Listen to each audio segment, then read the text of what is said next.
सबै दसैँ सबै यो लेखाएको नम्बर यो बस्दिनु न तपाईले सूर्य विनायकको भोलि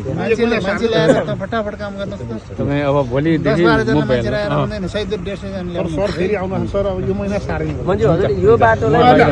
यो कारणले अहिले छ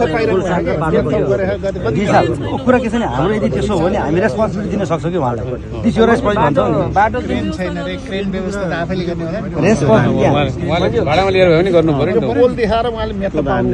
पाउनै पर्यो दिनै पर्यो रिकमेन्ड गर्नै पर्यो हामीले के गर्ने कन्ट्र्याक्टरले के काम गर्छ सधैँ जिन्दगी त्यही गरे पनि आउनुहोस् न हुन्छ म त दुई पटक भयो बाटो बन्द चाहिँ कन्टिन्यू गरिदियो भने हाम्रो लक्ष्य हाम्रो तारिख गरिदिनु न पहिला काम गर्नु ल भएको छैन हजुर हजुर बाटो बन्द गरेपछि आइसिबी 1 अब 3 दिनमा सकिँदैछ हजुर सेकेन्ड लेयर डिजन त्यसरी नै भयो भने 2 गर्न सकिन्छ 3 गर्न सकिन्छ फुल फ्लेजमा गर्नु पर्यो Full fledge। राति पनि काम गर्नु पर्यो राति मिल्दैन त्यो बाटो बन्द नगरेर दिउँसै गर्न मिल्दैन हजुर यति धेरै 1 मिनेट गाडी 14,000 बाटो बन्द गरेपछि राति पनि गर्न सक्ने फुल फ्लेज हुन्छ बाटो राति बन्द भयो भने राति नै गर्न सकिन्छ राख्ने काम राति पनि